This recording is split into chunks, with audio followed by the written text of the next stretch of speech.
don't miss out on Casper. Some people like to say that, but personally for me, yeah, I'm not going to miss out on Casper because I believe in its future.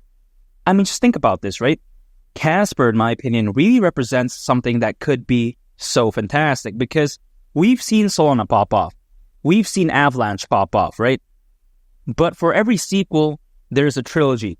First Solana, sequel is Avalanche, and trilogy, in my opinion, could very well be Casper because why would it not?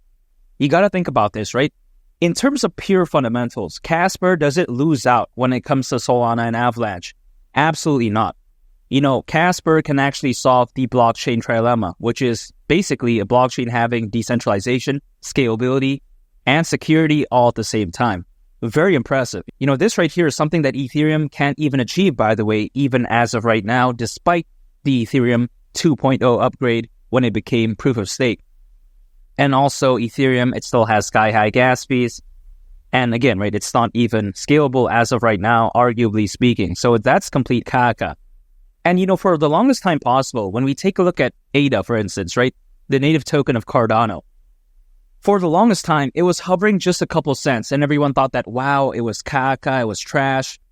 You know, a lot of things that people are saying about Casper right now, they're saying, wow, it's caca, it's trash. And then one day, ADA's like, nah, you know, haters, bye, Felicia. Then boom, it just absolutely proved a lot of them wrong.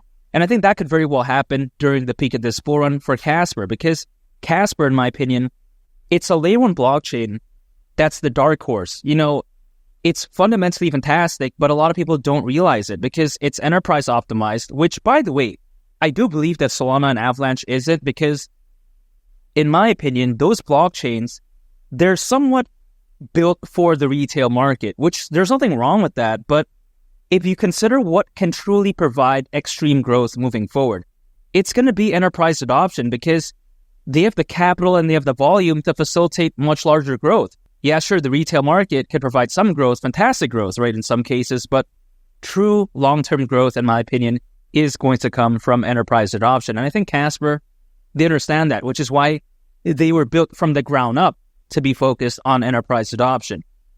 And it's going to be the true winner moving forward, in my opinion. You know, projects that are focused on enterprise adoption. And here's the thing, Casper, they're not stuck in their old ways, right? We see a lot of layer 1 blockchains out there. They experience, you know, some success, and then they don't really want to innovate anymore. The team just stops building. They're happy with what they have, quite essentially. But when it comes to Casper, that's not the case, because if we remember, right, not too long ago, Casper, they launched something called CEP78, which allows, you know, NFTs to be upgraded and customized after they have been deployed. You know, they understood that, hey, NFTs, they have a lot of potential. But what happened, right? Ever since then, a lot of people, they started gravitating and shifting towards AI, right? They thought that, wow, artificial intelligence, that's the next big thing. And you know what Casper did? They're saying, hey, you know what? We're going to be focused on that as well. That's how amazing Casper is. The AI market, by the way, right? By 2030, expected to be worth around $2 trillion, which is ridiculous. You know, that's around the same as the GDP of Canada back in 2022. And Canada, it's a very wonderful and fantastic country and economy. So that right there is very crazy. And Casper even has this statistic on their website because they say how 64% of businesses believe that artificial intelligence will help increase their overall productivity. So again, right, when it comes to AI, it could very well be the next big thing. And it's showing signs of it. You know, a lot of these projects that are focused on AI, they're experiencing fantastic growth, but not many people are focusing on Casper, which is ridiculous, right? We have a layer 1 blockchain here that's not only enterprise optimized, it's a lot better than Ethereum, can solve the blockchain trilemma, and also on top of that, focus on AI as well. I mean, this is crazy. This right here is a true hidden gem. And Casper, as of right now, is so low in price to the point that if it were to just go to the price of $1, you know, I'm not saying $2, I'm not saying $3, I'm not saying $5, which is my most bullish case, you know, price target for Casper during this bull run. I'm not saying that, right? If let's say we just say $1, conservatively speaking, that's already over a 30x here. I mean, just imagine that. That's crazy. And Casper, even at a worst case scenario, going to the price of $1, right? A market cap at that point, considering current circulating supply, would be around $12 billion. And yeah, you heard that right. 12 billion. I mean, you got to think about how Solana's native token called Sol as of right now. Market cap is around 60 billion. We take a look at AVAX, the native cryptocurrency of Avalanche, as of right now. Even despite the pullback, market cap is still hovering around $13 billion. So during the peak of this bull run, right? I'm not saying right now, I'm not saying tomorrow, I'm not saying the next week. During the peak of this bull run, $1, it seems so easy for Casper. And of course, that's not financial advice, but something this amazing, I don't see why not. Of course, again, right, I'm sticking by $5 as my most bullish case price target. I'm not saying it's going to happen, but I'm saying that in a most bullish case scenario, I don't see why not.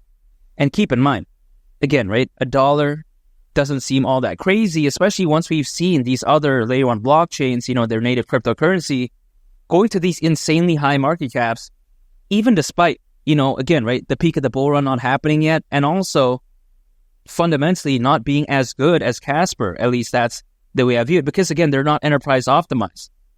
Casper is.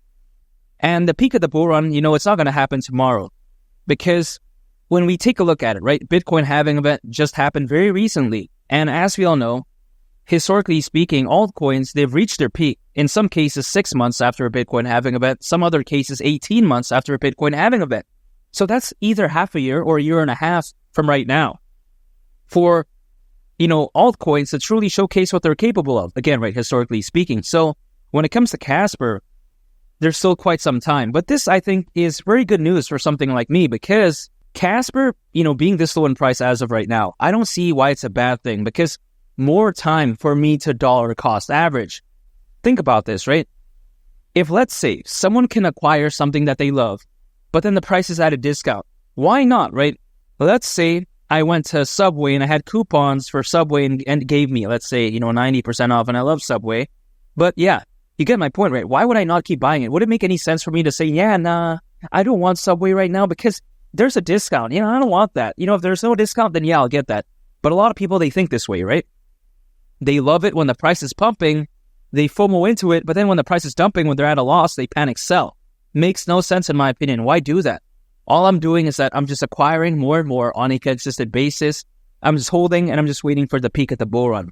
That's it. I'm not day trading. I'm not using leverage. None of that. I'm just acquiring, I hold, and I just wait for the peak of the bull run, because I do believe in dollar cost averaging. We've seen greats like Warren Buffett benefit greatly from dollar cost averaging, right? He's been DCAing, right, dollar cost averaging for what seems like over 69 years at this point, which is probably true when you search up his age. But yeah, when it comes to Casper, man, dollar cost averaging, I think this right here could very well shock the world during the peak of this bull run. And if you want to know my more specific breakdown when it comes to my price targets for Casper in 2025, make sure to go ahead and check out this video right here. I think you all would really love it. Make sure to subscribe if you gain value from this video. I'd greatly appreciate it. And also on top of that, it's been Lee the Captain, and I'll catch y'all on the next one. I'm out. Peace. Bye.